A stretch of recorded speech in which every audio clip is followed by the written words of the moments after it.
श्रीमन्नूपुरशङ्खचक्रतुलसीमालाधरं केशवं भ्राजत्कुण्डलकङ्कणं च गदिनं पीताम्बरालङ्कृतं श्रीवत्साङ्कितवक्षसं मुररिपुं हस्तैश्चतुर्भिर्युतं शुभ्राजत्कनकाङ्गदं मुररिपुं सच्चित्सुखं भावये।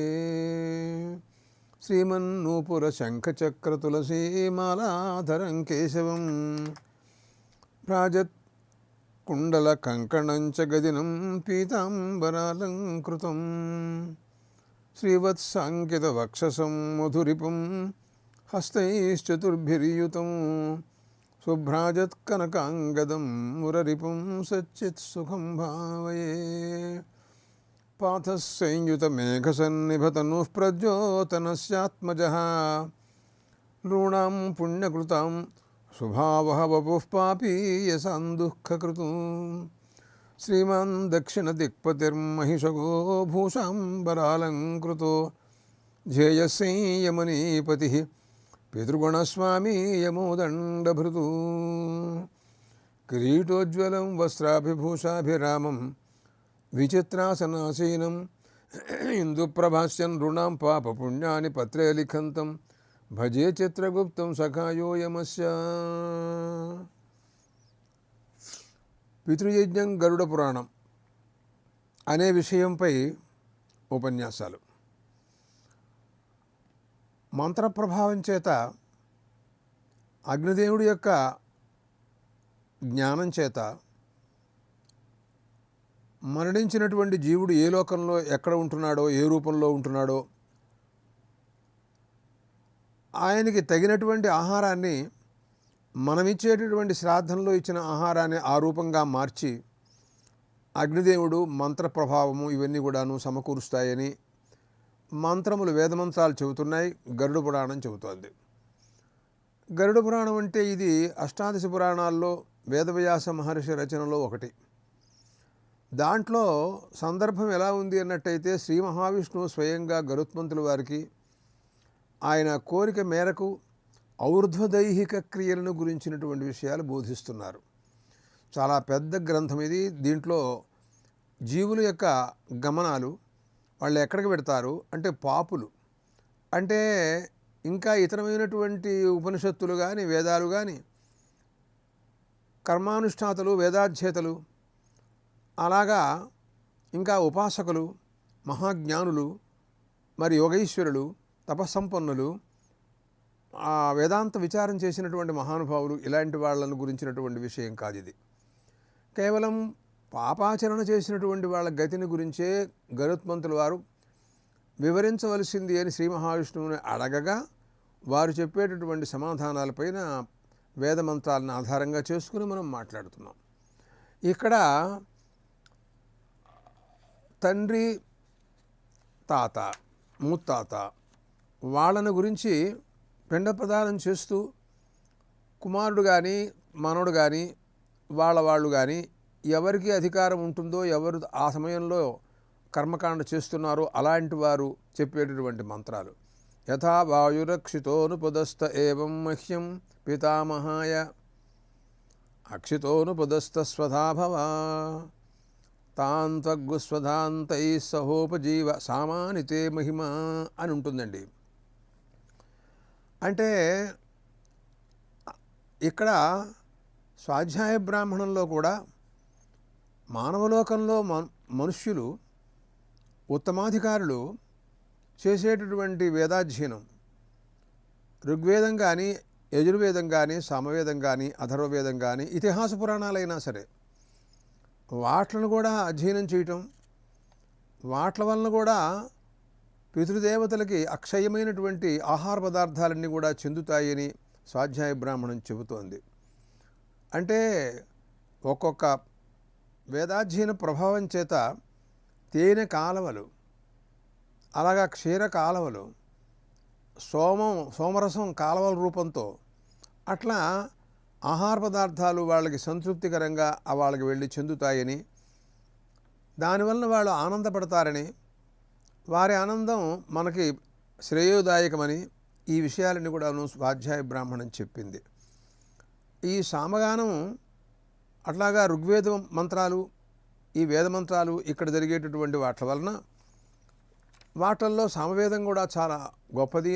అది కూడా మనం ఇక్కడ వేదాధ్యయనంలో ఆ సామభాగం కూడా జరుగుతోంది. అసలు ఆలోచించినట్టయితే పతంజలి మహర్షి మహాభాష్యంలో చెప్పినట్టుగా చూస్తే వేదాలలో కల్లా సామవేదం చాలా పెద్దదని, సహస్రవర్త్మ సామవేద అని అన్నారు ఆయన. 1000 శాఖలతో ఉంది అని అన్నారు ఆయన. అవి ఈ రోజున ఎన్ని శాఖలు ఎక్కడున్నాయో మనకి తెలియదు. కలియుగం ఇది. కలియుగంలో ఆయుస్సు అల్పం. మహాజీవిస్తే యస్ సర్వథా చిరంజీవతి వర్షశతం జీవతి అన్నాడు మహాభాష్యకారుడు. 100 సంవత్సరాలు జీవిస్తే చాలా గొప్ప. దాంట్లో 20 సంవత్సరాలు 25 సంవత్సరాల దాకా అధ్యయనం దాని కిందే టైం అయిపోతుంది. మళ్ళీ చివరిలో ఒక 25 సంవత్సరాలు వాడికి సరిగ్గా సామర్థ్యం ఉండదు, శరీరం పనిచేయదు, ఆలోచన తగ్గిపోతుంది, మేధాశక్తి లోపించిపోతుంది. మధ్యలో ఒక 50 సంవత్సరాలు వీడు ఏదైనా లోకంలోకి అధ్యాపనం కానీ ప్రచారం కానీ చేయొచ్చు. అటువంటి పరిస్థితులలో ఏదో ఒక భాగం అధ్యయనం చేయడంతోనే కాలం వెళ్ళిపోతోంది కానీ అంతకంటే ఎక్కువగా అన్ని వేదాలు అధ్యయనం చేసే యోగం లేదు. మనకి కాటక భాగం అని ఒకటి యజుర్వేదంలో మనకు కనపడుతూ ఉంటుంది. దాంట్లో ఆయన భరద్వాజ మహర్షి చాలా గొప్ప 1000 సంవత్సరాలు జీవించినటువంటి మహర్షులండి వాళ్ళు.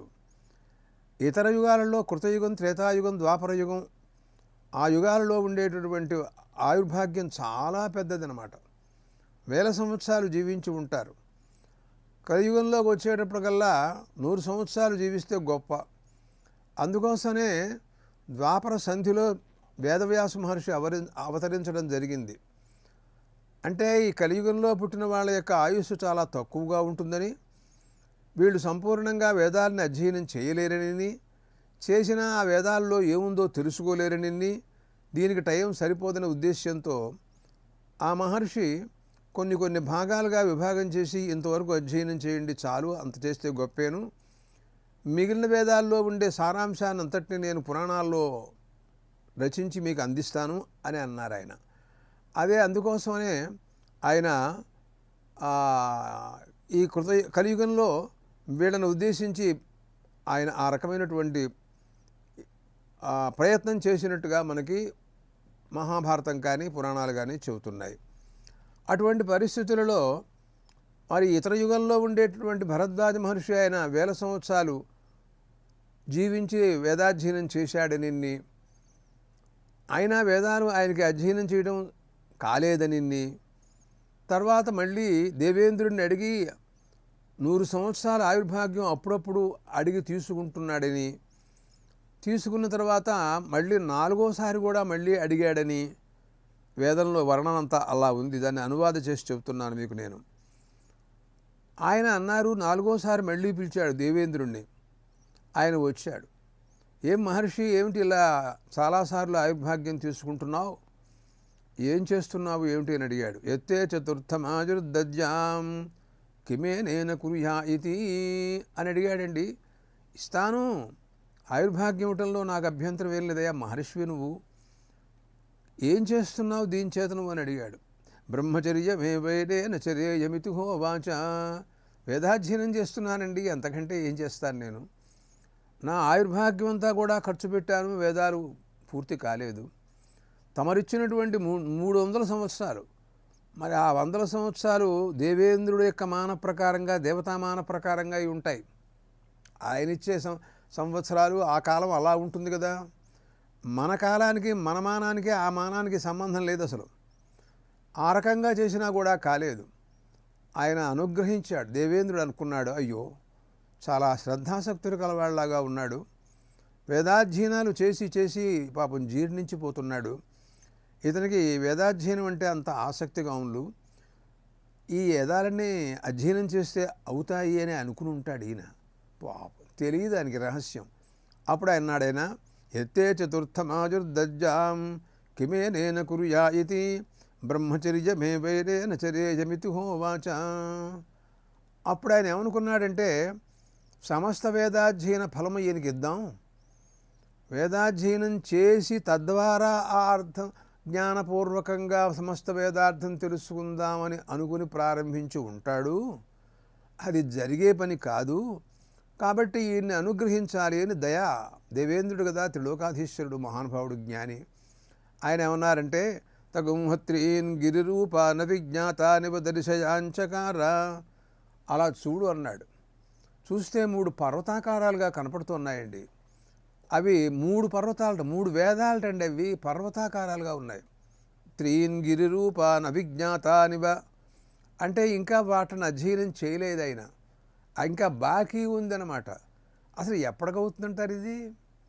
తేషాగుంహైకైకస్మాన్ ముష్టినాదదే సహోవాచ భరద్వాజేత్యామంత్ర్య వేదావా ఏతే అనంతా వై వేదా అన్నాడండి. దాంట్లోంచి ఒక పిడికిడి మట్టి తీస్తే ఎంత అవుతుందో, ఎంత ఉంటుందో, నువ్వు నేనిచ్చిన ఆయుర్భాగ్యము, నీకున్న ఆయుర్భాగ్యంతో నువ్వు చేసిన వేదాధ్యయనం అంతయిందనుకో అన్నాడు. అరే, ఇంతకాలం వేదాధ్యయనం చేస్తే ఇంతే అయిందా?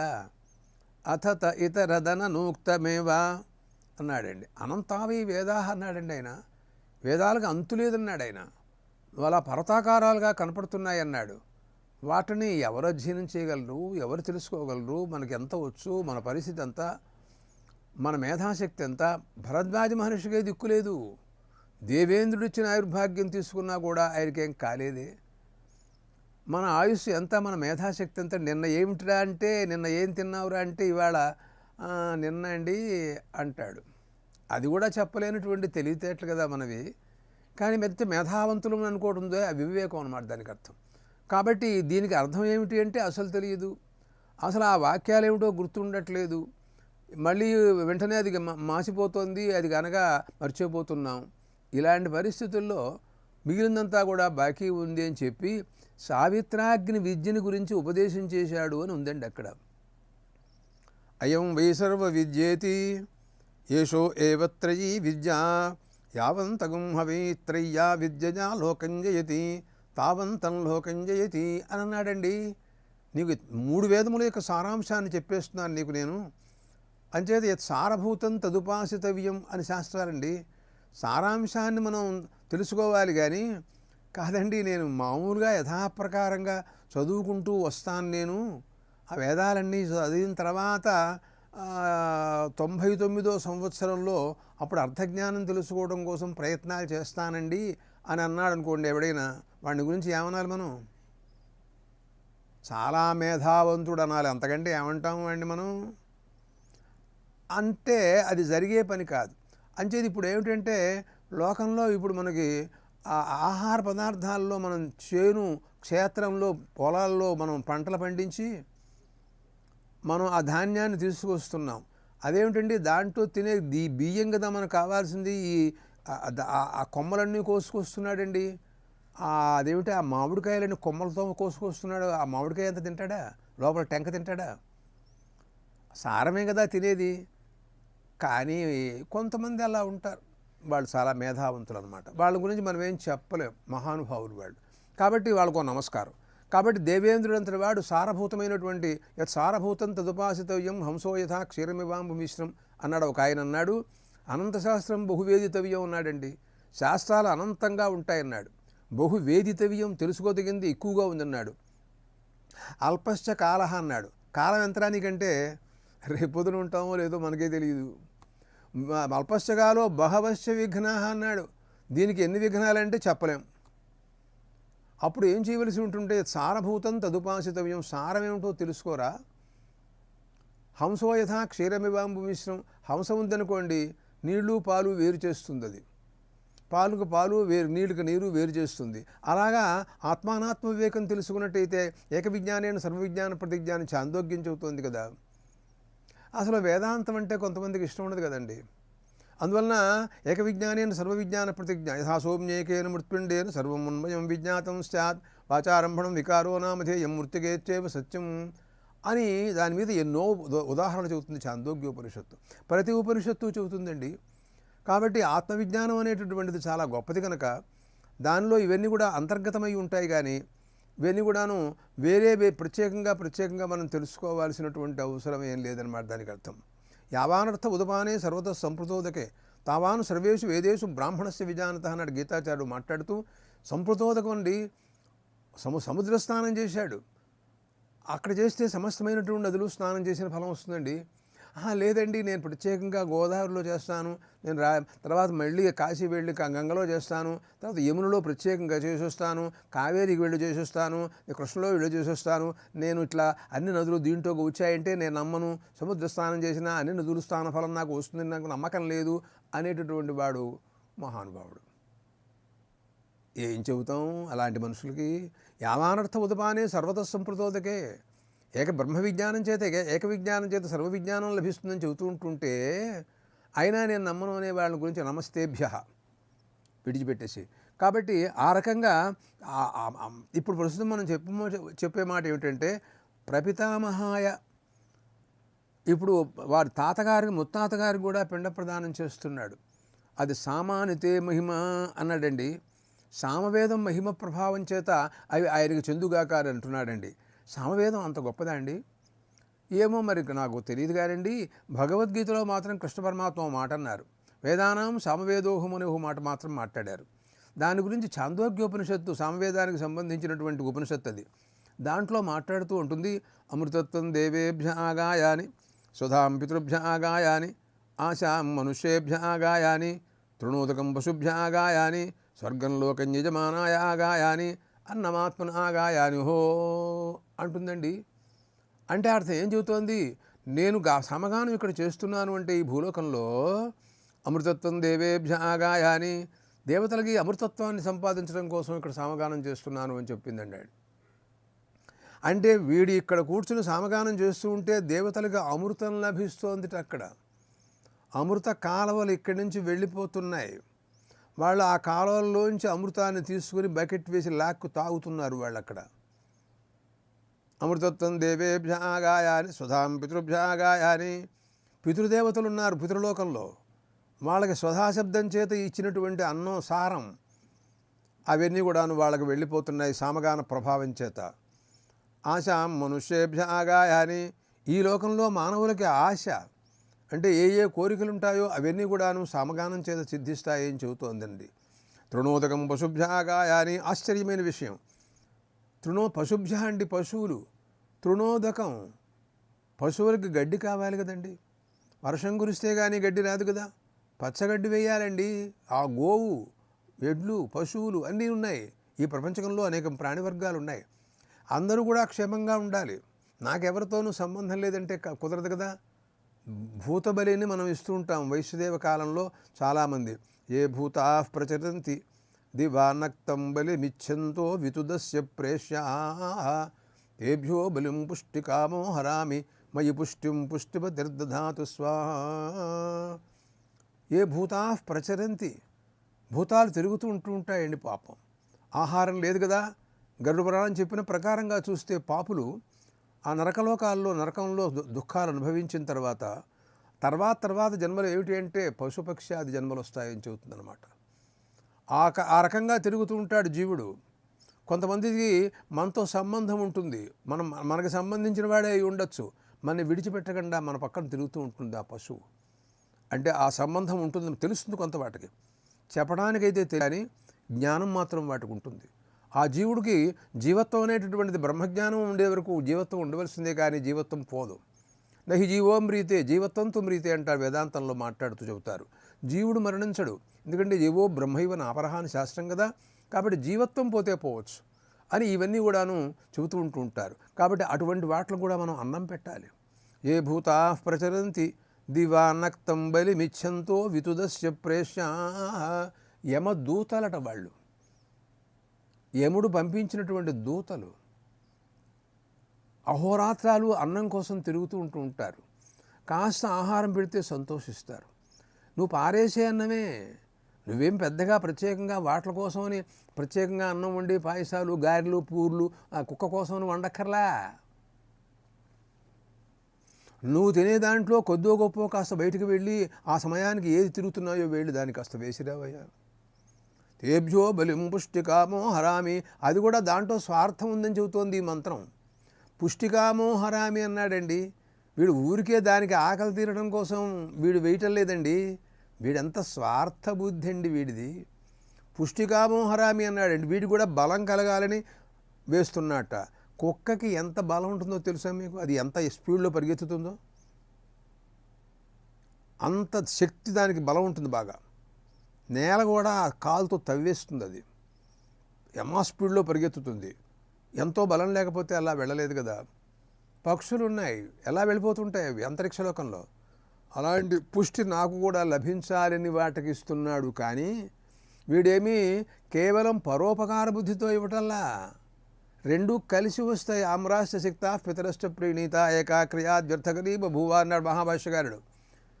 సంధ్యావందనం చేసుకున్న నీళ్ళు ఎక్కడ పోయాలరా అని అడిగాడు. ఎక్కడన్నా బయట పోస్తే ఎవరన్నా తొక్కుతారా? మా దొడ్లో మామిడి చెట్టు ఉంది, కుదురు చేశాను, దాంట్లో పోయమన్నాడు. ఆమ్రాష్ట శక్త పితరష్ట ప్రీణీత, పితృదేవతకి తర్పణం చేసిన నీళ్ళండి అవి. ఆ నీళ్ళని ఎవరూ తొక్కకూడదు. అంచేత అక్కడ పోసినట్టయితే ఎవరూ తొక్కకుండా ఉండటం ఒక ప్రయోజనం. ఆ చెట్టు పెరుగుతుంది. ఏకాక్రియా వ్యర్థకరీ బభూవ అన్నాడు. ఒక క్రియ రెండు ప్రయోజనాలు సమకూరుస్తుందయా అన్నాడు మహాభాష్యకారుడు. కాబట్టి ఆ రకంగా వీళ్ళు అనేక రకమైనటువంటి ప్రయోజనాలతో మాట్లాడతారండి. కాబట్టి ఏ భూతా ప్రచరంతి దివానక్తం బలిమిచ్చంతో వితుదస్య ప్రేష్యా తేభ్యో బలిం పుష్టికామో హరామి మయి పుష్టిం పుష్టిపతిర్దధాతు స్వాహ అని అంటున్నాడు. ఆ పుష్టిపతి అయినటువంటి పరమాత్మ నాకు శక్తి సామర్థ్యాలు ఇచ్చుగాక. వాక్పుష్టి, నేత్రపుష్టి, అలాగా శారీరక పుష్టి అన్నీ కూడానండి. లేకపోతే మనిషి లేవలేడు. పుష్టి లేని వాడు నీరసంగా ఉంటాడు, చూసారా? వాడు కూర్చుంటే ఐదుగురు పుట్టుకు లేవదీయాలి బండి. ఎందుకు వాడు ఆ మనిషి ఏం చేస్తాడండి? ఈ రకమైనటువంటివన్నీ కూడా ఉన్నాయి. కాబట్టి ఆ సామగానం అది మనుష్యేభ్యాగాయ అని ఆశాం పితృభ్యాగాయ ఆశాం మనుష్యేభ్యాగాయ అని తృణోదకం పశుభ్యాగాయ అని. తృణోదకం గడ్డి నీళ్లు అవన్నీ కూడా పశువులకి సమకూర్చాలనే ఉద్దేశంతో సామగానం చేస్తున్నాను నేను. మరి అనుకోకుండా అవన్నీ సిద్ధిస్తాయండి. మనం అనుకుంటూ ఉంటాం. అంచేత వర్షం కురిస్తే వారి పశువులకన్నీ సమృద్ధిగా గడ్డి మొలుస్తుంది. అవి తిని పెరుగుతాయి. అవి పాలు మనకి తర్వాత పాలిస్తాయి. ఆ పాలు మన వాళ్ళు తాగుతూ ఉంటారు. మనం పాలు తాగడం వరకు మనకు తెలుసు, కానీ అవి పెంచడం మనకు తెలియదు కదా.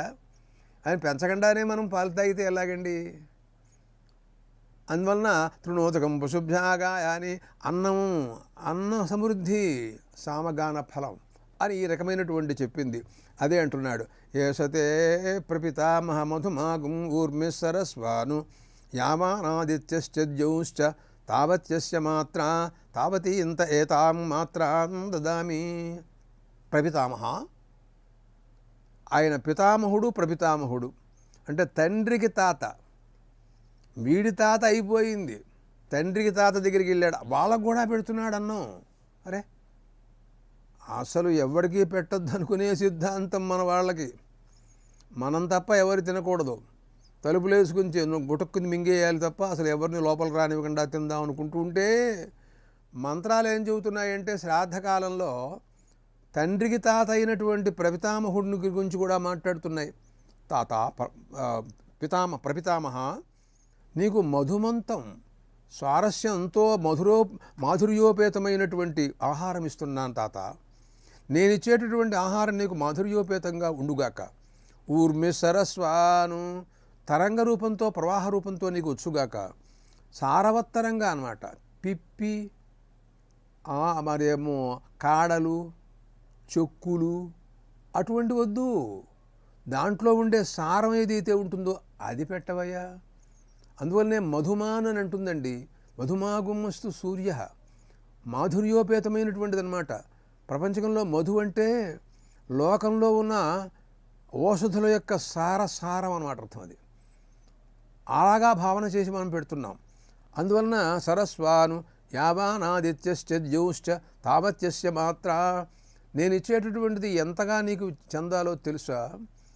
సూర్యభగవానుడు ఎంతుంటాడు నాకేం తెలుసు అసలు. ఆయన చాలా పెద్ద మండలం అని చెబుతారండి. జ్యోతిష్ శాస్త్రజ్ఞులు చెప్పే మాటలు వింటే చాలా పెద్దగా ఉంటుంది, సూర్యమండలం చంద్రమండలాలు చాలా గొప్పవని చెబుతారు వాళ్ళు. అంతగా నేను ఇచ్చే ఆహారం అంతగా అభివృద్ధి చెంది అంత నీకు అంతగా అందాలి అని నేను ప్రార్థిస్తున్నా. జ్యౌశ్చ ద్యులోకం ఎంత ఉంటుందంటారు? ఏమో నేను చూడలేదండి, తెలియదు నాకు. చూశానేమో కూడా జ్ఞాపకం లేదు, ఏ జన్మాంతరంలోనూ అక్కడికి వెళ్ళలేదో నాకు తెలియదు. కానీ చాలా శాస్త్రాల ప్రకారంగా చూస్తే చాలా పెద్దదండి. మానవలోకమే ఇంత గొప్పగా ఉంటే ఇంతకంటే ఎన్ని రెట్లు ఉంటుందో. కాబట్టి జ్యౌశ్చ తావత్యస్య మాత్ర తావతి ఇంత ఏతాం మాత్రాం దదామి యథాదిత్యోక్షితోనుపదస్థ ఏవం మహ్యం ప్రపితామహాయ అక్షితోనుపదస్థ స్వధాభవ. అన్నాన్ని గురించి మాట్లాడుతున్నాడు. ఓ అన్నమా, నేను ఇచ్చేటటువంటి ప్రపితామహుడికి అంటే నాన్న తాతగారు వారికి ఇచ్చేటటువంటి ఓ అన్నమా శ్రాద్ధకాలంలో ఇస్తున్నాడు. అది ఆదిత్యుడు ఎంతో, ఆయన ఎప్పుడూ క్షీణించడు, నశించడు. ఆయన రాలేదండి ఇవాళ సెలవు పెట్టాడని ఏ జన్మలో ఎవడు ఎక్కడ ఇంతవరకు అనలేదు. అది ఆయన ఎట్లాగా అక్షితంగా ఉంటాడో నువ్వు కూడా అలా ఉండవలసిందిగా, అలాగే ఆయన ఎంత విశాలమైనటువంటి దేవతాత్మో నువ్వు కూడా అంత విశాలంగా మా నాన్న తాతగారికి వెళ్ళి చెందవలసిందిగా కోరుతున్నాను నేను అని ఈ మాటలన్నీ మాట్లాడుతున్నాడండి. తాంత్వగ్స్వధాంతై సహోపజీవ యజూగుంషుతే మహిమా అన్నాడండి. యజుర్మంత్రాలు ఉన్నాయే, ఆ మంత్రాలతో నేను ఇస్తున్నాను. ఆ మహిమ, ఆ మంత్ర ప్రభావం ఉంది చూసారా, దానిచేత నీకు ఆ అన్నం అక్షయమై అనంతమై విశాలమై సూర్యభగవానుడు ఎంతుంటే అంత అవ్వాల్సిందిగా నేను ప్రార్థిస్తున్నాను అని నాన్న తాతగారికి ఆహారం పెడుతూ శ్రాద్ధంలో చెబుతున్న మాటలు అని ఈ రకంగా ఆ తండ్రికి తాతకి ముత్తాతకి వీళ్ళందరికీ కూడాను ఈ ఆహార పదార్థాలను ఈ రకంగా శ్రాద్ధకాలంలో ఇస్తున్నారండి. ఒక్క విషయం నేను అనుకుంటూ ఉంటాను, అది ఎంతవరకు అందరికీ నచ్చుతుందో నచ్చదో నాకైతే తెలియదు. కానీ చెప్పటం నా వంతు, నాకు నచ్చింది కనుక చెబుతున్నాను అనుకోవద్దు. మంత్రాలలో ఉంది, శ్రీ మహావిష్ణువు గరుత్మంతుల వారికి ఉపదేశం చేస్తున్నారు, వేదవ్యాస మహర్షి రచన, మంత్రాలు చెబుతున్నాయి. ఇవన్నీ కూడా మంత్రాలే, నా సొంత కపోల కల్పితాలేం కాదండోయ్. అవి మీరు అర్థం చేసుకోండి. అంటే ఈ మంత్ర ప్రభావం చేత వాళ్ళకందరికీ ఆ రకంగా అంతగా గొప్పగా ఆహారం వెళ్ళే అవకాశాలు ఈ మంత్రాల్లో ఉన్నాయన్న సంగతి తెలుసుకున్న తర్వాత మరి ఆ కాలంలో ఒక్కరోజు సంవత్సరానికి తండ్రి శ్రాద్ధ కాలంలో చెప్పే మంత్రాలు ఇవన్నీ కూడాను ఆ రకంగా చెప్పి తండ్రికి తాతకి ముత్తాతకి అసలు మామూలుగా అయితే ఇవాళ మా నాన్నగారి శ్రాద్ధం అండి అని వాడు చెబుతాడు. అంటే తాతగారి శ్రాద్ధం అని ముత్తాతగారి శ్రాద్ధం అని అనడవాడు. మా నాన్నగారి శ్రాద్ధం అండి అని చెబుతాడు. దాంట్లో వాళ్ళ తాతగారికి ముత్తాతగారికి కూడా అన్నం పెట్టేటటువంటి ఛాన్స్ దీంట్లో దొరికిందనుకోండి, నీ సొమ్మేం పోయింది. 3 పిండాలు పెడతాడు, అక్కడ అన్నం వేస్తాడు, బ్రాహ్మణులకు భోజనం పెడతాడు, అగ్నం కరడం, పిండ ప్రదానం, తిలోదకం ఇవన్నీ కూడాను దాంట్లో ఉంటాయి. ఇవన్నీ ఎంతోసేపు పట్టవు, ఎంతో ఖర్చు ఉండదు కూడాను. దాంట్లో బ్రాహ్మణులకు భోజనం అదొకటి మాత్రం జరుగుతూ ఉంటుంది. ఆ పిండ ప్రదానం హోమం చేస్తాడు, దాన్నేమో ఉదకాల్లో ఎక్కడ వెయ్యాలో ఏమిటో దాని గురించి చెప్తాడు. గరుడ పురాణంలో దీని గురించి ఉంటుంది. అలాగే మనకు వేదాల్లో కూడా ఉంది. కేవలం పురాణం అంటే కొంతమందికి పురాణాలంటే ఇష్టం ఉండదండి. అలాంటిదేం కాదు, ఇది గరుడ పురాణం కదా. కాబట్టి మంత్రాలతో సహా కలిపి ఆ పురాణంలో ఉండే విశేషాలు మాట్లాడుతున్నాం, కానీ మనం కొత్తగా ఏం మాట్లాడట్లేదు కనుక. కాబట్టి శ్రాద్ధాచరణ చేయటం వలన అలా పితృపితామహ ప్రపితామహాదులందరూ కూడా సంతృప్తి చెంది ఏ లోకాల్లో ఉన్నా వాళ్ళు అనుగ్రహించి, వాళ్ళ అనుగ్రహం ఇంత అంతా కాదండి, అనుకోకుండా ఎంతో అనుగ్రహం కలుగుతుంది. దాన్ని మనం కోల్పోకుండా ఆ శ్రాద్ధాచరణ చేసి వారి అనుగ్రహానికి పాత్రులం కావాలని చెబుతూ మనం మిగతా విషయాల తర్వాత మాట్లాడదాం.